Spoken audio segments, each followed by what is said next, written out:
Captain Hyanwu stood on the bridge of the human ship Teguk and watched the stars move slowly past the viewing window. His ship was not big or powerful like the war vessels of other species. It was just a simple trade ship that carried goods between planets. The Teguk had thick white metal walls and basic engines that made soft humming sounds as they worked. "Sir, we are getting close to the Nexari space station," said Lieutenant Dayun from her position at the control panel. Her fingers moved across the bright blue buttons with practiced ease. She had been working on human ships for 5 years now. Ever since Earth joined the Galactic Council. Hyanwu nodded and adjusted his simple gray uniform. Human clothes were plain compared to the fancy outfits worn by other species in the galaxy. The Vrex wore heavy armor even during peaceful meetings. The Nexari had suits that glowed with strange lights. The ethereal beings wore flowing robes that seemed to move on their own. But humans just wore basic cloth uniforms that looked like something a factory worker might wear. "Send them our trade codes," Hyanwu said. "Let them know we have the metal they ordered from Earth." The Nexari space station was huge. It looked like a giant crystal that had been grown in space rather than built. Blue and green lights moved through its clear walls like liquid fire. Human technology seemed very simple next to something like this. Earth's ships were made of basic metal and plastic. They used normal engines that burned fuel. Nothing fancy or mysterious about them. Ambassador Somin was sitting in the small meeting room behind the bridge. She was reading reports on her simple tablet computer. Somin had been Earth's voice in the Galactic Council for 3 years. It was not an easy job. Most of the time, the other species barely listened to what she had to say. "Captain," Somin called out, "after we finish this trade, we need to go to the council meeting on Zantara Prime. They are discussing new trade." "Rules again," Hyanwu sighed. The Galactic Council meetings were always the same. The big 3 powers would argue about everything. The Vrex Empire wanted military solutions to every problem. They were tall, strong beings with gray skin and red eyes. Their ships carried enough weapons to destroy small moons. The Nexari Collective believed technology could fix anything. They were thin, blue creatures with large heads who created machines that seemed like magic to other species. The ethereal dominion used mind powers to influence others. They looked almost like humans, but with pale skin and silver eyes that seemed to see through everything. Earth was considered a minor power. Humans had been in space for less than 200 years. They had no special abilities like mind reading or reality bending. Human ships were slow and simple. Human weapons were basic projectile guns and simple lasers. Other species saw humans as friendly but weak. They were good for trade and diplomacy, but not much else. "The Vrex are pushing for more military funding again," Somin continued, reading from her tablet. "They say the outer rim needs more protection. The Nexari want to build some kind of new sensor network. The ethereals are worried about something. They felt in deep space, but they will not say what." Lieutenant Dayun looked back from her controls. "Do they ever actually agree on anything?" "Not often," Somin replied with a tired smile. "But that is politics. Everyone thinks their way is best." The Teguk docked with the Nexari station without any problems. The blue crystal beings were always polite to humans. They seemed to think humans were cute in a harmless way, like pets that had learned to talk and build simple machines. While the cargo was being transferred, Hyanwu walked through the station's market area. Alien merchants sold goods from across the galaxy. There were crystal formations that sang when touched, metal that could change shape just by thinking about it, plants that grew in any environment and produced food that tasted like whatever. The eater wanted most. Human goods were simpler. Earth exported basic metals, simple electronics, and food products. Nothing that other species could not make themselves if they wanted to. Human items were cheap and reliable. They might not be exciting, but they worked well and did not break easily. A tall Vrex warrior was examining some human tools at a nearby stall. The alien's thick gray fingers picked up a simple metal wrench and turned it over slowly. "Crude but effective," the Vrex said to the merchant in a deep voice. Human tools last long time. Good for basic work. The merchant, a small green creature, with many arms, nodded eagerly. Yes, yes. Humans make very practical things. Not fancy, but very useful. Very dependable people humans are. Hyun-woo felt a mix of pride and frustration. Humans were known for being dependable and practical. But they were also seen as limited. Other species had evolved amazing abilities over millions of years. Humans had only basic intelligence and simple technology on a distant research station. At the edge of human space, Dr. Jae-sung was having a very different kind of day. He worked alone most of the time, monitoring radio signals from deep space. His job was to listen for anything unusual and report it to Earth Defense Command. The research station was small and quiet. It had basic life support, a simple computer system, and a large radio dish that slowly turned to scan different parts of space.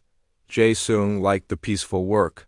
He could spend hours listening to the natural sounds of the universe. Star radiation made soft static noises. Gas clouds created low humming sounds.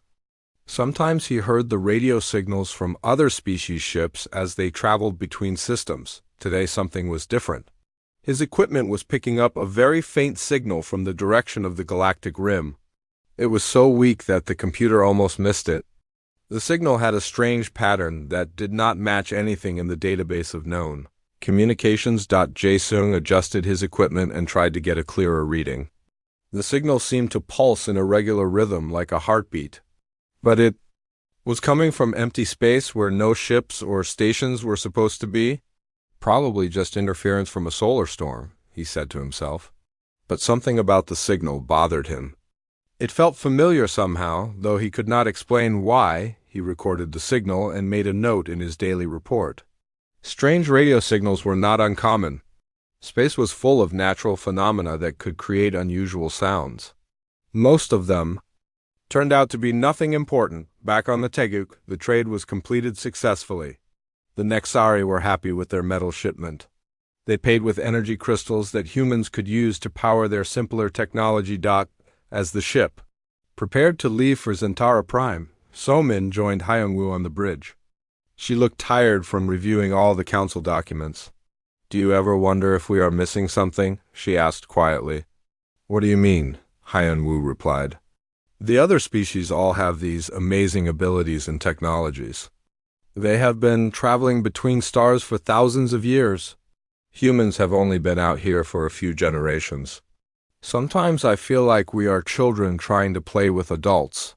Hyun-woo thought about this as the Taeguk moved away from the crystal station. Maybe being simple is not always bad, he said finally. We may not have fancy powers or amazing machines, but we get along with everyone. We are honest in our dealing. People trust us. True, So-min agreed.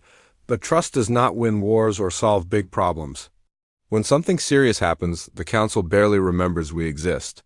Neither of them knew that something serious was about to happen, something that would make the entire galaxy remember that humans existed.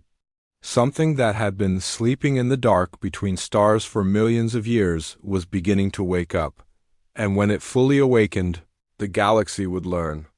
That appearances could be very deceiving indeed. Captain Minho was having a normal day until the universe went crazy around him. His small scout ship Baekdu was doing a routine patrol near the edge of Rex space when his sensors started screaming warnings at him. What is that? Asked Ensign 1J from the co-pilot seat. He was pointing at the main display screen where dozens of red dots had suddenly appeared. Minho had never seen anything like it. The objects were huge, bigger than the largest Vrex battleships. They moved in perfect formation like they shared one mind. But the strangest thing was how they looked. The ships seemed to be made of dark metal that absorbed light instead of reflecting it. They had no windows or obvious weapons, just smooth surfaces covered in strange patterns. Send a message to Vrex Command, Minho ordered. Tell them we have unknown vessels entering their space.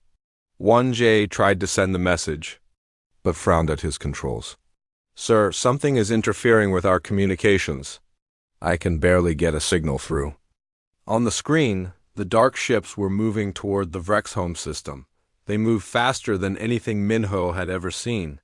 Within minutes, they would reach the planet where billions of Vrex lived. The Vrex Empire was known for having the strongest military in the galaxy. Their gray-skinned warriors were born for battle. Their ships carried enough firepower to crack planets. If anyone could handle unknown invaders, it would be the VRX. Minho was wrong. The first Vrex patrol ships that met the dark vessels simply vanished.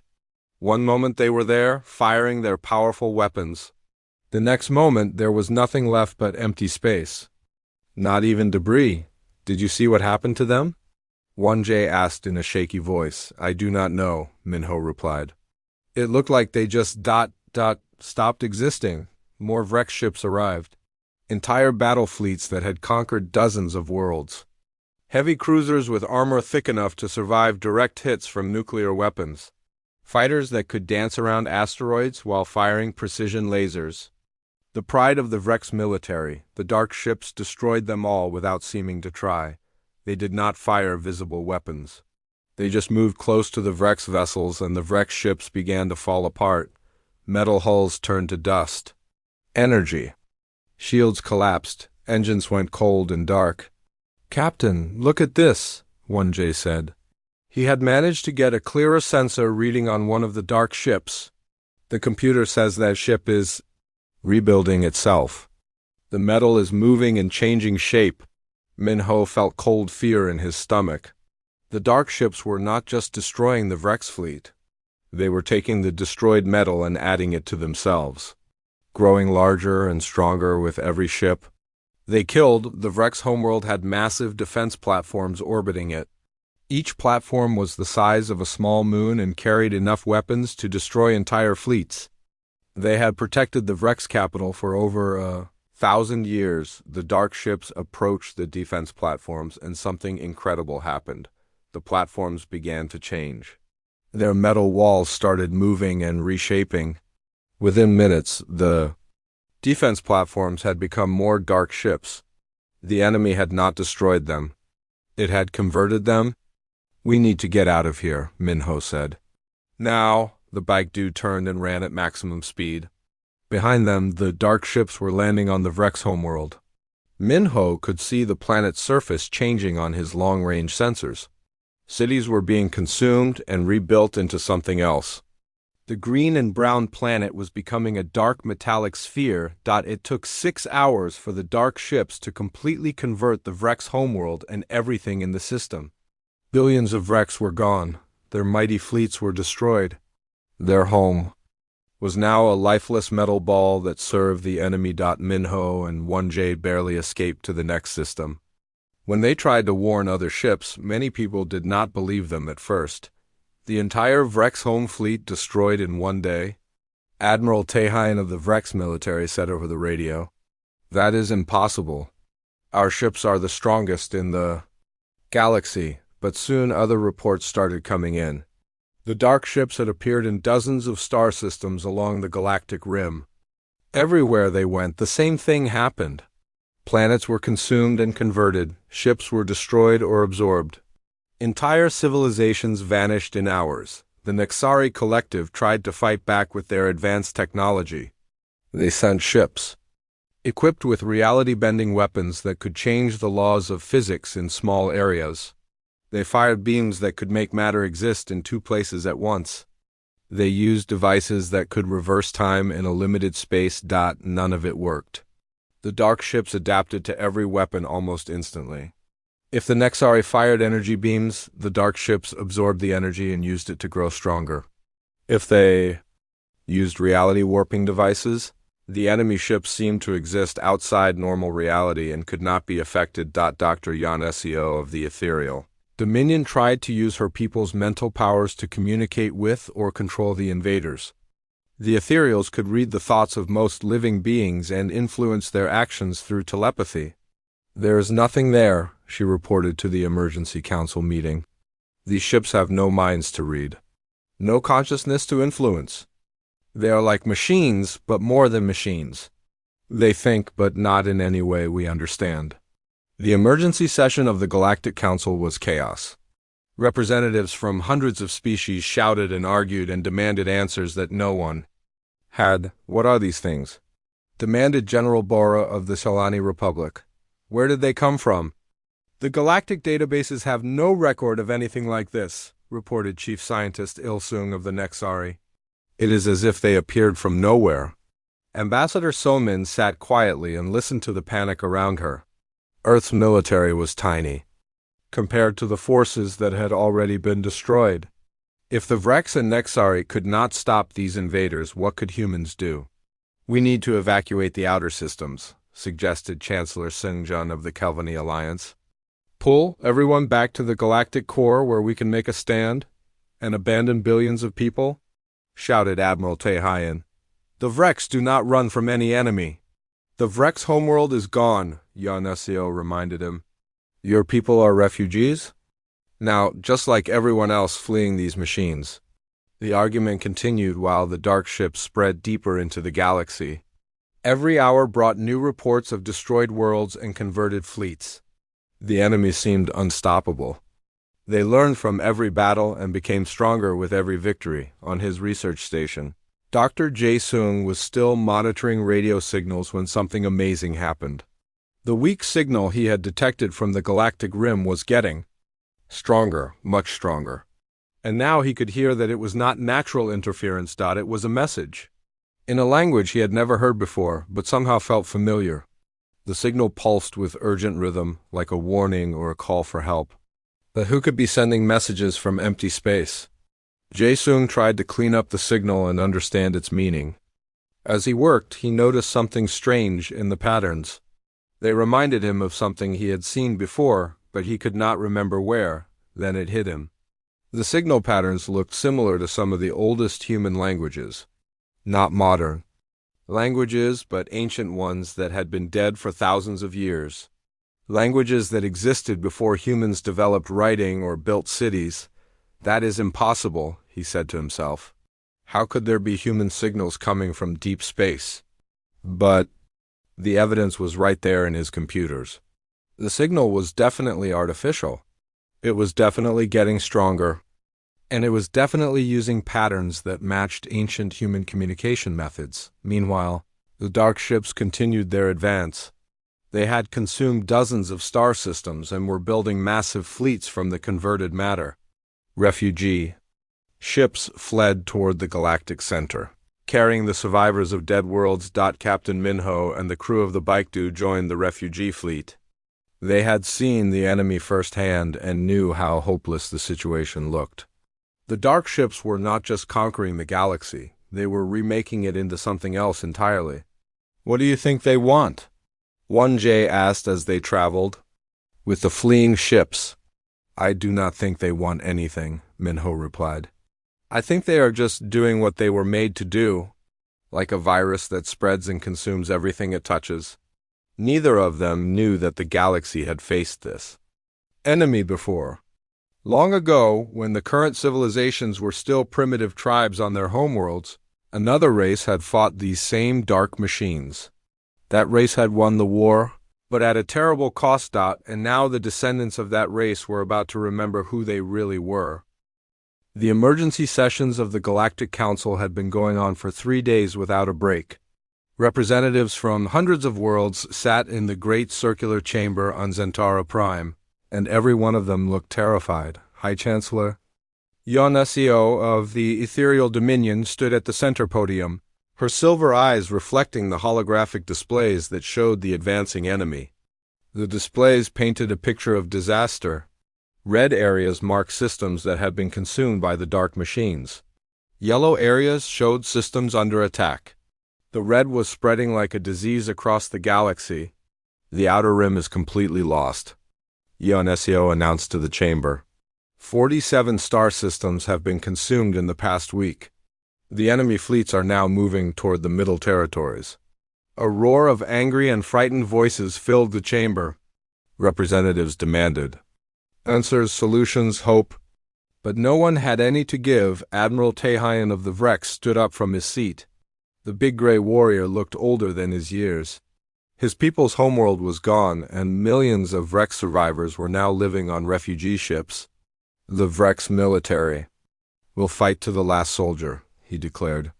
But we need a unified command structure.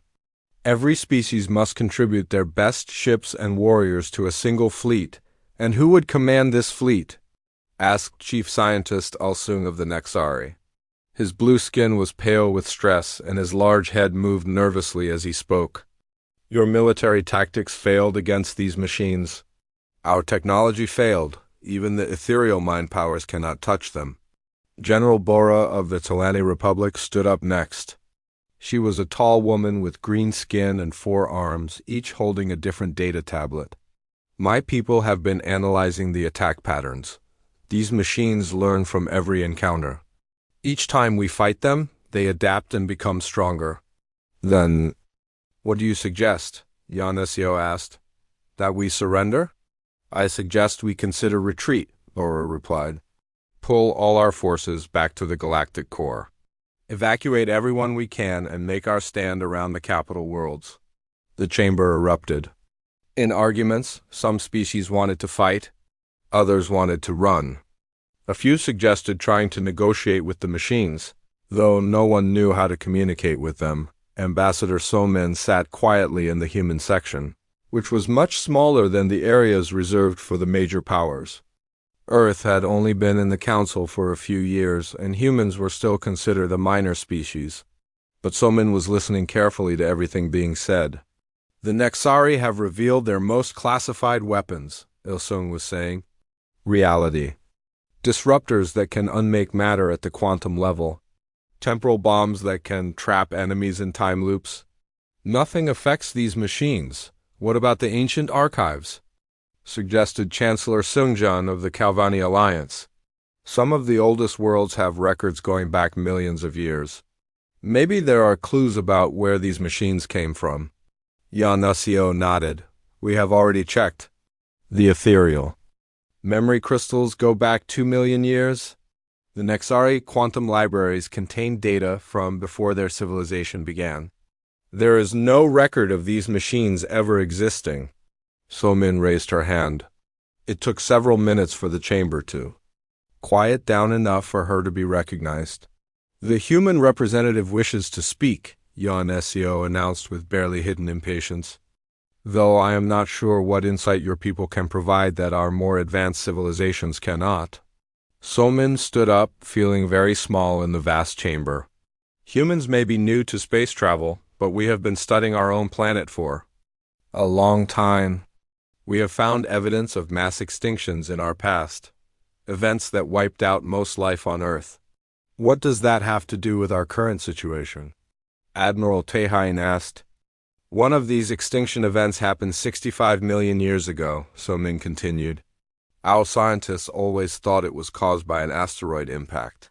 But recently, some researchers have found evidence that suggests it might have been something else. The chamber was quiet now. Even the major powers were listening. What kind of evidence? Ilsung asked. Strange metals buried in the rock layers from that time period. Metals that do not occur naturally on Earth, and patterns in the destruction that suggest it was not random, Yanesio frowned. Are you suggesting that your planet was attacked by these machines 65 million years ago? I'm suggesting that maybe these machines are not new, Somin replied. Maybe they have been here before. And maybe someone fought them and won. The idea sent murmurs through the chamber. If the machines had been defeated before, that meant they could be defeated again. But by whom and how? Even if that is true, General Bora said, whoever fought them is long gone. The civilizations from 65 million years ago are extinct. Meanwhile, on his research station, Dr. Jae-sung was making discoveries that would have shocked the council members if they had known about them. The strange signal from deep space was much stronger now, and he had managed to decode parts of it. It was definitely a message, and it was definitely using patterns based on ancient human languages. But not just any ancient languages. The patterns matched proto-human communication methods that were so old they existed before modern humans evolved. This is impossible, Jae-sung muttered as he stared at his computer screens. These signals are coming from empty space, but they are using human language patterns that are millions of years old. He had been working for hours without sleep, trying to understand what he was seeing. The signal seemed to be some kind of identification code, like a ship announcing itself to a control tower. But what ship? And what control tower? Jae-sung pulled up his star charts and traced the signal back to its source. It was coming from a region of space that was supposed to be completely empty. No stars, no planets, no known objects of any kind. Just void, but something was out there. Something that knew how to speak in ancient human languages. Back in the council chamber, the arguments were getting more desperate. Reports were coming in of new attacks. The machines had reached the Middle Territories and were consuming worlds at an accelerating pace. The Cathara system just went dark, reported the communications officer. No response to any signals. Satellites show the planets are being converted. That is only 50 light years from here, someone shouted. They will reach the core worlds in weeks. The Nexari representative was frantically working at a holographic computer interface. I am analyzing all known weapons technologies, Il-sung said, combining Vrex kinetic weapons with ethereal psionic amplifiers and our own reality. Manipulators, if we can create some kind of hybrid weapon. You have tried everything, Yan Seo said tiredly. We all have. These machines are beyond our ability to fight. Admiral Tae Hyan slammed his fist on his chair's armrest. The Vrex do not accept defeat. There must be something we can do. Perhaps, said a new voice from the entrance to the chamber. Everyone turned to see who had spoken. It was Engineer Dayun from Earth. She was young and dressed in a simple human uniform that looked shabby compared to the elegant clothes worn by other species. But she carried herself with confidence as she walked toward the center of the chamber. How did you get in here? Yon Seo demanded. This is a closed session. Ambassador So-min requested that I be allowed to present some findings, Dayun replied. Calmly, findings that may be relevant to our current crisis. So-min nodded. I took the liberty of asking our engineers to examine the evidence I mentioned earlier. What they found is significant. Dayun activated a small device that projected holographic images into the center of the chamber. The images showed layers of rock and soil with strange objects embedded in them. These are artifacts we found buried beneath major cities on Earth, Dayun explained. They have been hidden underground for millions of years. At first we thought they were natural formations, but closer examination reveals that they are artificial. The hologram zoomed in on one of the objects. It looked like a crystalline structure covered in complex patterns. What is it? Il-sung asked, leaning forward with interest. We believe it is a data storage device, Dayun replied. Created using technology we do not fully understand. But we have managed to access some of the information stored inside. The hologram changed to show star charts and technical diagrams. But these were not like any star charts the council members had seen before. They showed the galaxy as it existed, millions of years ago, with markings and notations in an unknown language. The data suggests that Earth was once part of a much larger civilization, Dayun continued. A civilization that spanned the entire galaxy and possessed technology far beyond anything we have today. That is impossible, Yan Seo said. Our oldest records show no trace of such a civilization. But perhaps, Dayun replied, because they did not want to be found. The implications of her words hung in the air like a heavy weight. If Earth had once been part of an advanced galactic civilization, what had happened to it? Where had they gone? And why had they hidden all traces of their existence? But most importantly, did they have anything to do with the machines that were currently destroying the galaxy? Engineer Dayun worked through the night in the underground laboratory beneath Seoul. The crystalline data, storage devices that had been hidden for millions of years, were finally giving up their secrets. Each device contained more information than the entire human internet, but accessing it required careful work. The language patterns are becoming clearer, she told Dr. Jae-sung over the communication link. He was still on his research station, but they were working together to decode the ancient messages. These devices contain star maps, technical blueprints, and what looks like historical records. On his station, Jae-sung was comparing the signals from space with the data from the storage devices. The signal patterns match perfectly, he reported. Whatever is sending signals from deep space is using the same language as these ancient devices. Daeun activated another holographic display in the laboratory. Commander Seung-jun of Earth Defense Forces stood beside her, watching in amazement as the images appeared. The hologram showed the galaxy as it existed 65 million years ago, but it looked very different from today. "Look at this," Yoon said, pointing to the display. The star charts show massive structures throughout the galaxy. Space stations the size of moons. Ships bigger than anything we have ever imagined, and all of it was controlled from Earth. Seung-jun frowned at the display. Earth was the center of a galactic empire? But that is impossible. Humans only developed space travel 200 years ago. Modern humans did, Daeun corrected. But these records suggest that an earlier version of humanity achieved spaceflight millions of years ago. They built an empire that covered the entire galaxy. The holographic display changed to show technical blueprints of the ancient ships. The designs were far beyond current human technology. The vessels used principles of physics that modern science barely understood. They could travel between dimensions, manipulate time, and reshape matter at the atomic level. If ancient humans had technology like this, Seung-jun asked, what happened to them? Why did they disappear? Daeun activated another section of the data storage. The hologram now showed images of the dark machines that were currently attacking the galaxy. But these images were 65 million years old. They face the same enemy we are facing now, she said quietly. The machines that are destroying our worlds today. They came from outside the galaxy, from the empty space between galaxies. Their only purpose is to consume and convert all matter into more of themselves. The ancient records showed the war that followed. It was a conflict that lasted thousands of years and involved the entire galaxy. The ancient human empire fought with weapons that could destroy solar systems. They created defenses that could hide entire star clusters. But the machines kept coming, learning from every battle and growing stronger. How did they finally win? Seung-jun asked. Daeun's expression grew grim. They made a terrible choice. The ancient humans realized that as long as any advanced technology existed in the galaxy, the machines would eventually find a way to convert it and use it against them. So they decided to hide.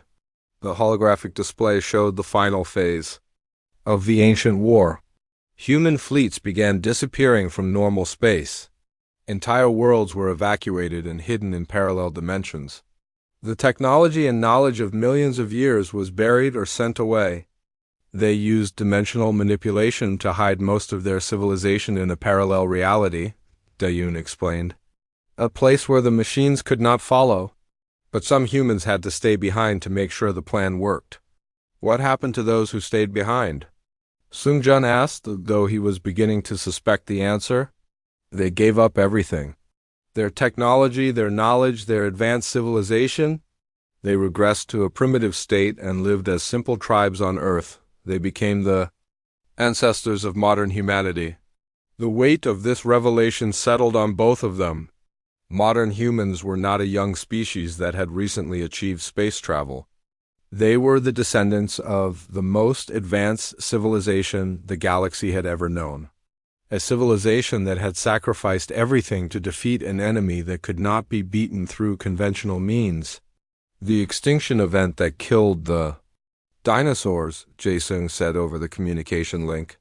That was not an asteroid, was it? No, Daeun replied. It was the final weapon. The ancient humans used it to wipe out all traces of advanced technology on Earth. They made sure that when the machines came looking for survivors, they would find only primitive life forms that posed no threat. But the plan had worked. The machines, finding no advanced technology to convert, had gone dormant. They returned to the space between galaxies to wait for new civilizations to develop. It was a cycle that had repeated for billions of years across the universe.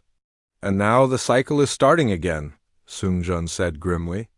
The galaxy has developed advanced technology, and the machines have returned. But this time is different, Dayun said with growing excitement.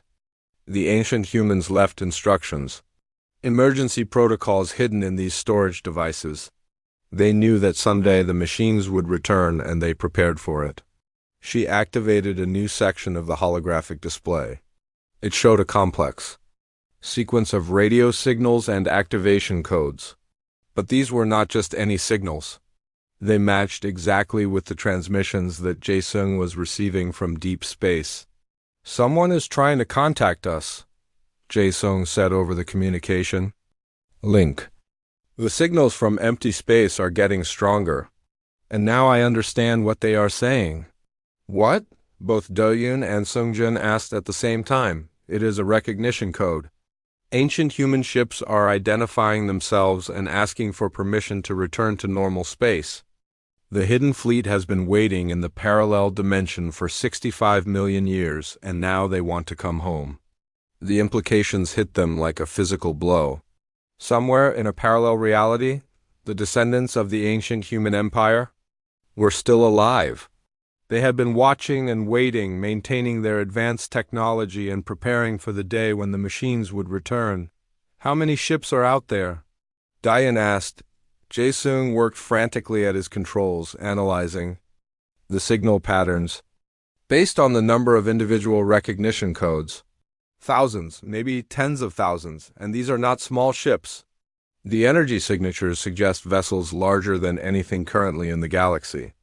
In the emergency council session on Zentara Prime, Ambassador So-min was trying to convince the other species that humanity might have a solution to the crisis.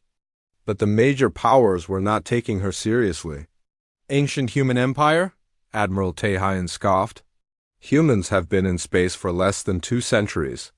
You expect us to believe your species once ruled the galaxy?" "The evidence is clear," So-min replied patiently. "We have the data storage devices, the star charts, the technical blueprints. Our scientists can provide proof." High Chancellor Yan Seo looked skeptical. "Even if such a civilization existed, they are long dead. How does this help us against the machines?" "Because they are not dead," So-min said quietly. "They are hiding." And they left instructions on how to contact them. The chamber fell silent. Even the most arrogant species representatives were listening now. "You are saying that there is a hidden human fleet somewhere?" General Bora asked. "With technology advanced enough to fight these machines?" "I'm saying that our ancestors faced this exact enemy before and found a way to defeat them. And they prepared for the day when the machines would return." Chief Scientist Il-sung was working frantically at his holographic computers. "I am detecting unusual energy readings from human space. Something is happening near their outer colonies." On the main display screen, new signals began appearing. Ships were emerging from what looked like empty space near the edge of human territory, but these were not normal ships. They existed in multiple dimensions simultaneously, making them difficult for sensors to track accurately. "Impossible," Yan Seo whispered. "Those energy readings are off any scale we have ever measured." Back in the underground laboratory, Dayun was working with the ancient activation codes. The storage devices had provided detailed instructions on how to signal the hidden fleet and call them back to normal space. "Are you sure about this?" Seung-jun asked nervously. "If we send this signal, there is no going back. The entire galaxy will know that humans are not what they appear to be." "The galaxy is being destroyed," Dayun replied. "If we do nothing, everyone dies. If we call for help, we at least have a chance." She entered the final activation sequence. Across human space, hidden transmitters that had been buried for millions of years came to life. They sent a powerful signal into the parallel dimension where the ancient human fleet had been waiting. The response was immediate. Dimensional rifts began opening throughout human territory. And through those rifts came ships that made the current. Galaxy's technology looked like stone tools. The hidden fleet was coming home. Captain Hin Woo was on the bridge of the Taeguk when reality began to tear open around his ship. He had been returning from the emergency council session when his sensors started detecting impossible readings. "Sir, I am getting massive energy spikes all throughout human space," reported Lieutenant Dayan from her station. Her voice was tight with confusion and fear. "But there is nothing on visual, just empty space." Hein Wu stared at the displays showing his ship's surroundings. Space looked normal. Stars twinkled in their usual patterns. The nearby human colony of New Bizan was visible as a small bright dot. But his instruments were screaming warnings about energy levels that should have vaporized everything within light years. "Run a full diagnostic on all sensor systems," he ordered. "These readings cannot be real." Before Yun could respond, space in front of their ship began to shimmer, like heat waves rising from hot pavement. The stars behind the distortion became wavy and unclear. Then a line of bright light appeared, growing longer and wider, as if someone was cutting through the fabric of space itself. "Captain," Dion whispered, "something is coming through." The rift in space expanded until it was large enough for a ship to pass through. But what emerged was not like any ship in the current galaxy. It was smooth and sleek, made of a metal that seemed to absorb and reflect light at the same time. The vessel was huge, larger than a Vrex battleship, but it moved with the grace of a small fighter. More rifts opened around them, dozens, then hundreds, then thousands. Ships began emerging from each rift, and every ship was different yet somehow familiar. They all shared the same impossible elegance and size. They all moved as if the laws of physics were merely suggestions to be ignored. "When convenient, are we under attack?" Daeyun asked, her hand hovering over the weapons controls, but Hyung-woo was studying the energy signatures of the emerging ships. Something about them felt familiar, though he could not explain why. "No," he said slowly. "I do not think they are. Hostile. Send them a standard greeting on all frequencies." Before Di-Yun could send the message, one of the alien ships responded. The voice that came through their speakers was speaking perfect human Korean, but with an accent that sounded ancient and formal. "Greetings, cousin ship Taeguk. This is Admiral Bora of the Hidden Fleet Dimensional Defense Division. We have received the activation signal and are returning to normal space as instructed. Please identify your current status and threat assessment." Han-woo and Daeyun stared at each other in shock. "Did that alien just call us cousins?" Yoon asked. "And how does it know our ship's name?" "This is Captain Hyun-woo of the human vessel Taeguk," he replied carefully. "Who are you? What is the Hidden Fleet?" There was a pause before Admiral Bora responded. "Captain, are you aware of the current threat situation? Our sensors indicate that the Devourers have returned and are actively consuming galactic civilizations. We have been monitoring the situation from dimensional exile and responding to the emergency activation codes." "Devourers?" Hyun-woo asked. "You mean the dark machines that are attacking the Outer Rim? Correct? We have been waiting 65 million years for this moment. The emergency protocols left by our ancestors have finally been activated. The Hidden Fleet is returning to defend the galaxy." Dion was frantically working at her controls, trying to scan the alien ships more thoroughly. "Captain, these energy readings make no sense. These ships are using technology that should not be possible. And there are thousands of them appearing all across human space."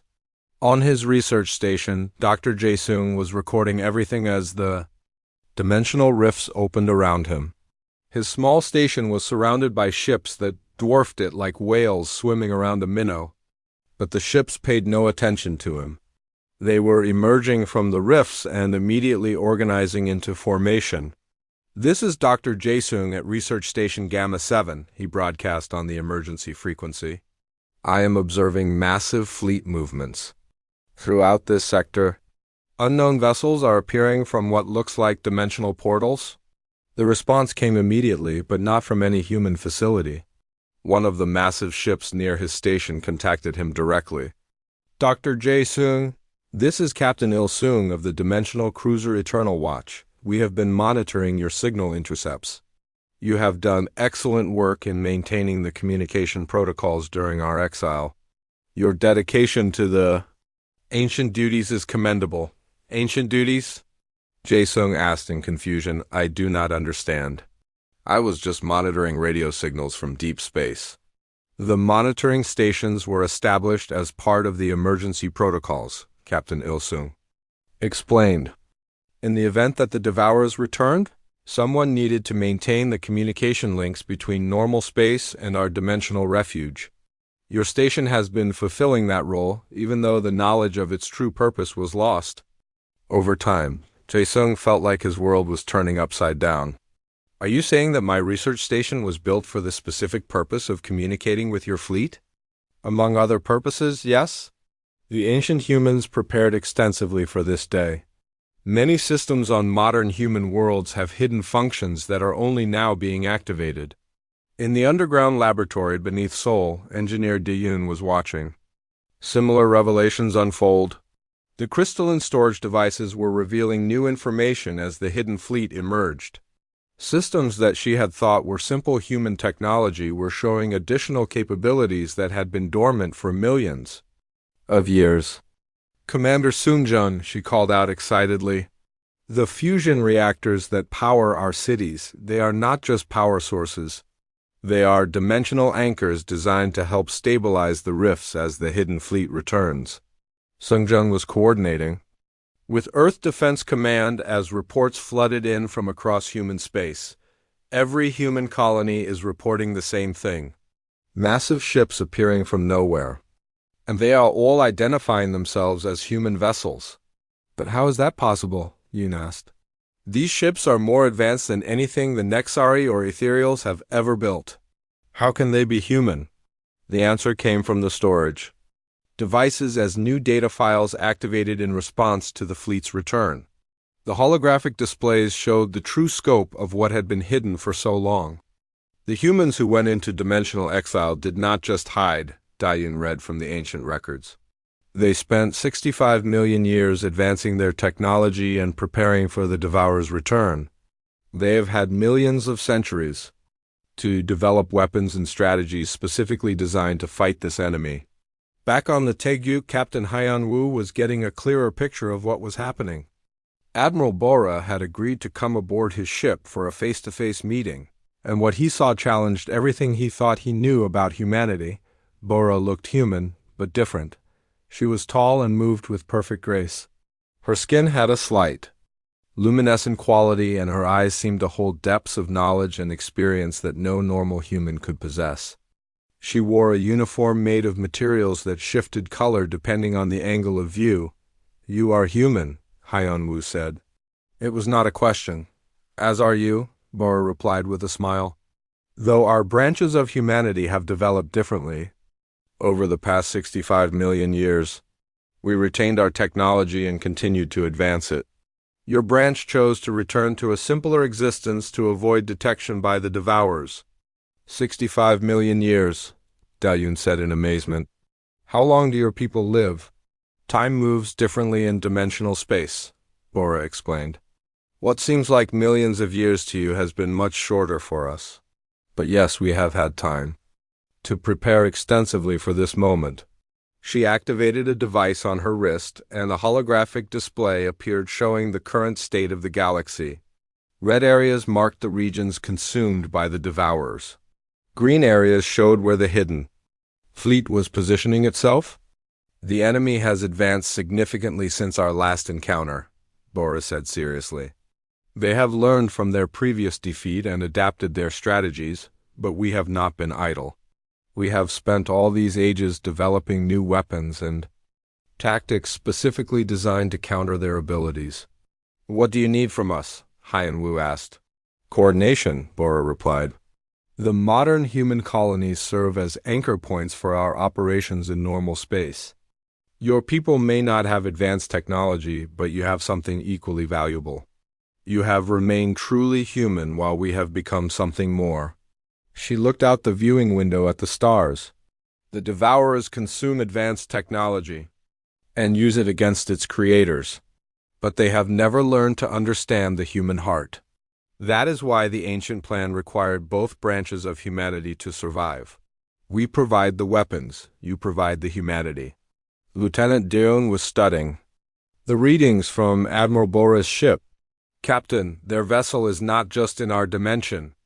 My sensors show it existing in at least 7 different dimensional layers simultaneously, and the energy output is, well, it is beyond measurement, Bora nodded.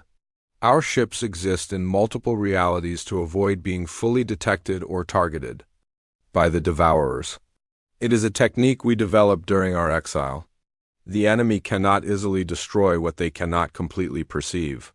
Alarms suddenly began sounding on the Teguk's bridge. Dayun checked her displays and turned pale.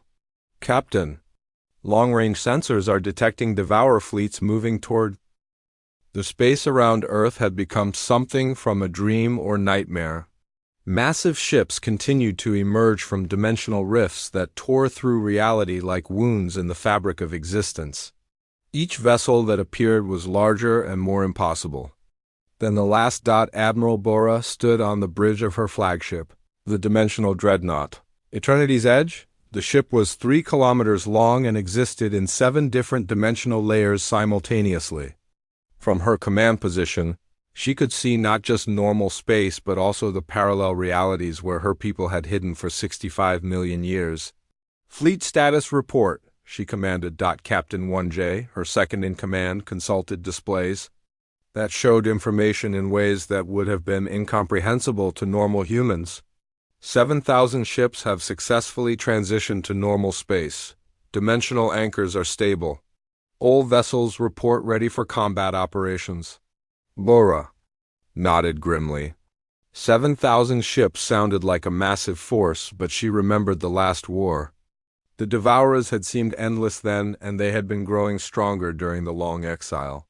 What is the status of our cousins in normal space? She asked. The surface humans are responding well to contact, 1J replied. Their technology may be primitive, but their infrastructure is serving as an excellent foundation for our operations. The dimensional anchor points are functioning perfectly. It was part of the ancient plan. When the original human civilization had gone into hiding, they had left behind more than just storage devices and monitoring stations. Every human colony, every major city, every important installation had been built on sites that contained hidden dimensional technology. The surface humans had unknowingly been maintaining a network of anchor points that would allow the hidden fleet to operate effectively in normal space on Earth. Engineer Deun was discovering just how extensive this hidden network was. In the laboratory beneath Seoul, new systems were activating throughout the city above her. Commander Sungjun, you need to see this, she called out. The holographic displays were showing Seoul from underground, revealing a complex web of dimensional stabilizers and energy conduits that ran beneath every major building. What am I looking at? Sungjun asked. The entire city is built on top of an ancient human fortress, Dayun explained. The subway tunnels, the power grid, the communication networks, everything has a secondary purpose. Seoul is not just a city. It is a military installation that has been dormant for millions of years. Similar discoveries were being made on every human world. New York, London, Tokyo, Mumbai, all of the major population centers were revealing hidden capabilities. Fusion reactors were showing additional power outputs that could support weapon systems. Communication networks were automatically reconfiguring to support fleet operations. Transportation systems were adapting to move supplies and personnel with military efficiency, but the most amazing discovery was happening to the humans. THEMSELVS Dr. Jae-sung was still on his research station when he felt the change beginning. It started as a strange tingling sensation in his mind, like a memory trying to surface. Then suddenly he could understand things that had been mysterious before. The ancient language patterns, he said to himself as he looked at his displays. I can read them now. Not just decode them, actually read them like they are written in modern Korean. He was not the only one experiencing this phenomenon. Across human space, people were discovering that they could understand the technology of the hidden fleet, not completely, but enough to operate basic systems and communicate effectively with their ancient cousins. Captain Hyan Wu felt it too. as he worked alongside Admiral Bora on the Teguk. The controls of her advanced system seemed familiar somehow, as if he had used them before in a half-remembered dream. "This is part of the preparation," Bora explained when he mentioned it. "Genetic memory awakening. Your branch of humanity carries the same basic patterns as ours. Proximity to our technology and our presence is activating dormant knowledge." "You mean we always had this knowledge inside us?" Lieutenant Dayun asked. "In a sense, yes. The ancient humans made sure that when the time came, their descendants would be able to work together regardless of how much time had passed or how differently they had developed. But there was no time to explore these revelations further. The Devourer fleets were approaching human space, and the final confrontation was about to begin. The first engagement took place near the human colony of New Jeju. Captain Il-sung commanded a squadron of dimensional fighters from the Hidden Fleet. These ships were smaller than the main vessels, but still far more advanced than anything the current galaxy could produce. The Devourer ships approached as they always did, dark and silent, absorbing light instead of reflecting it. They moved in perfect formation, their hulls shifting and adapting as they prepared to consume whatever they encountered. "All fighters, this is Captain Il-sung," he broadcast to his squadron. "Remember, these are not the same Devourers we fought before. They have learned from their previous defeat. Do not underestimate their ability to adapt." The dimensional fighters engaged the enemy using tactics that had been developed over millions of years. Instead of fighting in normal space, they phased in and out of different dimensional layers, attacking from angles that the Devourers could not predict or defend against, but the Devourers had learned too. As soon as the first dimensional attacks began, the enemy ships started adapting. Their hulls began shifting into new configurations that could detect and counter multi-dimensional assaults. "They are adapting faster than expected," Il-sung reported to Admiral Bora.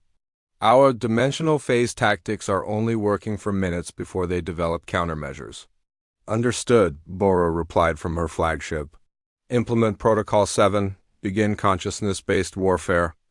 This was the Hidden Fleet's ultimate weapon, developed during their long exile. Instead of relying purely on technology, they had learned to use their collective consciousness as a weapon. Every ship in the fleet was connected to every other ship through a shared mental network that allowed them to coordinate at the speed of thought. The effect was immediate and dramatic. The Hidden Fleet ships began moving as if they were parts of a single vast organism. They anticipated each other's actions perfectly and responded to threats before the threats could fully develop. The Devourers, which relied on analyzing and adapting to individual ship tactics, could not keep up with a fleet that fought as one unified mind. But the real shock came when the surface humans began joining the consciousness network. On the Tagu, Captain Hyun-woo suddenly felt his mind expand. He could sense the thoughts and intentions of Admiral Bora. Beyond her, he could feel the presence of thousands of other minds working together with perfect harmony. "What is happening to me?" he asked. "You are joining the network," Bora replied. But her voice came from inside his mind rather than through his ears. "All humans have the potential for this connection. It is what makes us truly dangerous to the Devourers." Across human space, similar connections were forming. Lieutenant Dayun found herself linked to the engineer of a Hidden Fleet cruiser, sharing technical knowledge instantaneously. Dr. Jae-sung became part of the fleet's communication network, his monitoring station now serving as a relay point for the collective consciousness. The Devourers had never encountered anything like this before. They were designed to fight technology, to adapt to weapons and tactics and strategies, but they could not adapt to the power of unified consciousness itself. As the consciousness network spread, the tide of battle began to turn. Devourer ships that had seemed unstoppable were being outmaneuvered and destroyed. The dark machines that had consumed entire star systems were finding themselves unable to predict or counter the attacks of an enemy that fought with perfect coordination. But Admiral Bora knew this was only the beginning. The main Devourer fleet was still approaching, and it would be far larger and more dangerous than the advance forces they had just defeated. "All fleet commanders, this is Admiral Bora," she broadcast through the consciousness network. Prepare for Phase 2 operations. The enemy's main force will arrive within hours. This engagement was just their reconnaissance probe? Captain Il-sung regrouped his fighters and linked up with the main fleet. Around him, the massive ships of the hidden fleet were preparing weapons that had never been used in actual combat. Energy systems that manipulated reality itself. Weapons that could unmake matter at the quantum level.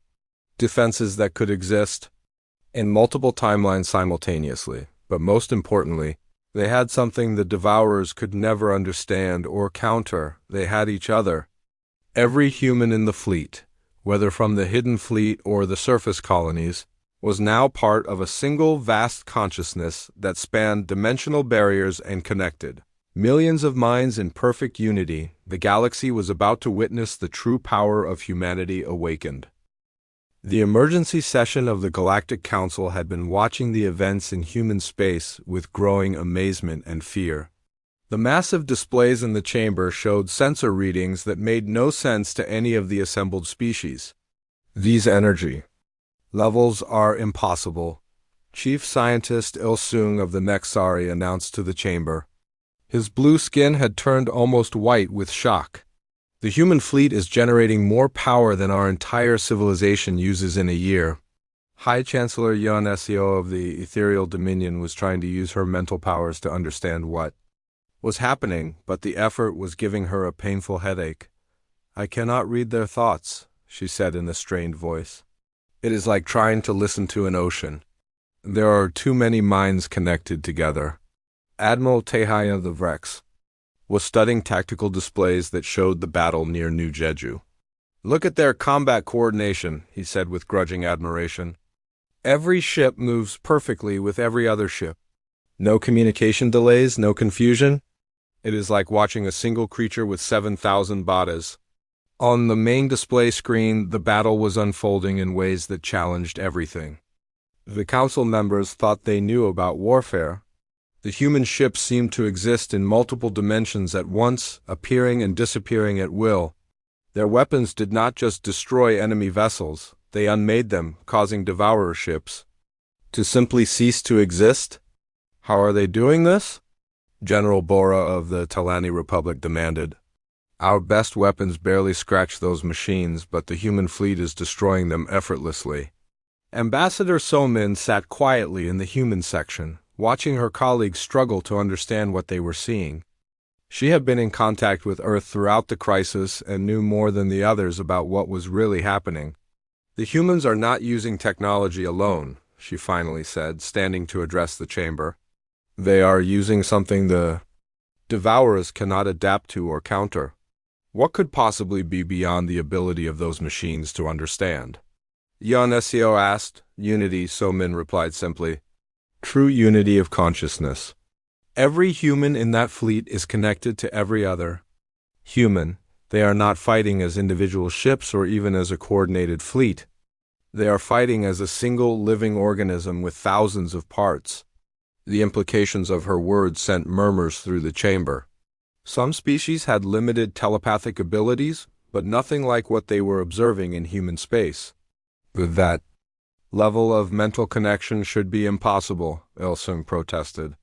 The neural complexity required would exceed the capacity of any organic brain? Unless, So-min said with a slight smile, your brain was designed for it from the beginning. Meanwhile, the main Devourer fleet was approaching human space. It was a sight that would have terrified any civilization in the galaxy. Millions of dark ships moving in perfect formation, their hulls absorbing light and creating patches of absolute darkness against the stars. Captain Il-sung led his fighter squadron out to meet the approaching enemy. Through the consciousness network, he could feel the presence of every other pilot in the fleet. Their thoughts and reflexes were perfectly synchronized, allowing them to coordinate maneuvers that would have been impossible for individual fighters. All fighters, this is Il-sung, he broadcast through the mental link. Remember, we are not just fighting for humanity. We are fighting for every species in the galaxy. Show them what 65 million years of preparation can accomplish. The first contact between the main fleets was unlike anything that had ever been recorded in galactic history. The Devourer ships fired weapons that could disintegrate matter at the atomic level. The human ships responded with attacks that seemed to bend reality itself, but the most amazing aspect of the battle was how the human fleet moved. 7,000 ships acting as one mind, anticipating enemy actions before they happened, coordinating attacks across multiple dimensional layers simultaneously. Admiral Bora commanded the engagement from her flagship, but she was not giving orders in any traditional sense. Instead, her thoughts and intentions flowed through the consciousness network to every ship in the fleet. Captains knew what to do before she thought to tell them. Weapons officers fired at targets that other ships had identified through the shared awareness. The enemy is adapting to our dimensional phase tactics, Captain 1J reported through the mental link. But they cannot adapt fast enough. We are changing our approach faster than they can analyze it. This was the key advantage that the Hidden Fleet had developed during their long exile. The Devourers were incredibly sophisticated machines that could adapt to any technology or tactic given enough time. But they needed time to analyze and understand what they were facing before they could develop countermeasures. The human consciousness network eliminated that time advantage. The fleet could change tactics instantly across all ships simultaneously. By the time the Devourers adapted to one approach, the humans had already shifted to something completely different. On his research station, Dr. Jae-sung was serving as a communication relay for the fleet's consciousness network. Through his enhanced awareness, he could perceive the battle on levels that normal sensors could never detect. The Devourers are trying to isolate individual ships, he reported to the network. They are attempting to cut our mental connections and force us to fight as separate units. Understood, Admiral Bora replied through the shared consciousness. All ships implement Protocol 12, full consciousness integration. What happened next was something that no species in the galaxy had ever imagined possible. The consciousness network expanded beyond just the Hidden Fleet to include every human in space. Civilians on colony worlds, crews on trade ships, researchers on remote stations, all of them became part of the unified awareness. Captain Hyan Wu, still on the bridge of the Taeguk, felt his mind expand to encompass not just the battle fleet but millions of other human minds across the galaxy. He could sense their thoughts, their emotions, their determination to protect their homes and families. "This is incredible," Lieutenant Dune said through the mental link. "I can feel everyone, every human in the galaxy is connected." The effect on the battle was immediate and overwhelming. The human fleet began fighting with a level of coordination that transcended anything the Devourers had ever encountered.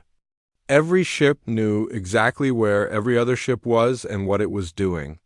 Every weapon fired in perfect harmony with every other weapon.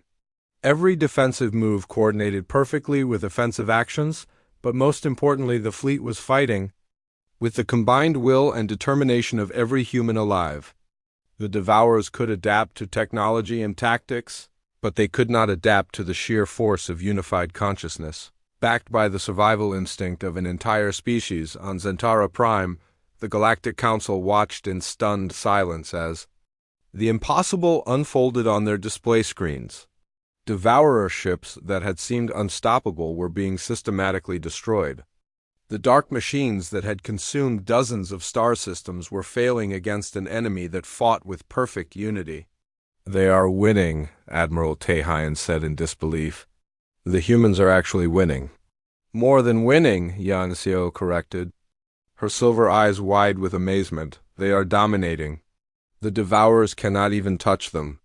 The battle continued for hours, but the outcome was never really in doubt once the full consciousness network came online. Devourer ships fell by the thousands as human weapons struck with perfect accuracy and timing. The dark machines tried every adaptation they had learned over billions of years, but nothing could counter an enemy that fought as a single organism. "All Devourer forces in this sector have been eliminated," Captain Il-sung reported through the network. "The enemy fleet is completely destroyed," but Admiral Bora was not celebrating yet. This was just one fleet. The devourers have been spreading across the galaxy for weeks. There are other battles happening right now. She was right. Reports began coming in through the consciousness network of devourer forces attacking other systems throughout the galaxy. But wherever the hidden fleet appeared, the result was the same. The enemy machines that had seemed unstoppable were being destroyed with systematic efficiency within 24 hours. Every devourer ship in the galaxy had been eliminated. The threat that had terrified the greatest civilizations in galactic history was simply gone in the council chamber on Zentara Prime. The assembled representatives sat in stunned silence. The displays now showed peaceful star systems where hours before there had been battles for survival. "It is over," Chief Scientist Alsung announced in a voice filled with wonder. "The devourers are completely eliminated. Not just defeated, eliminated. There is no trace of them anywhere in the galaxy."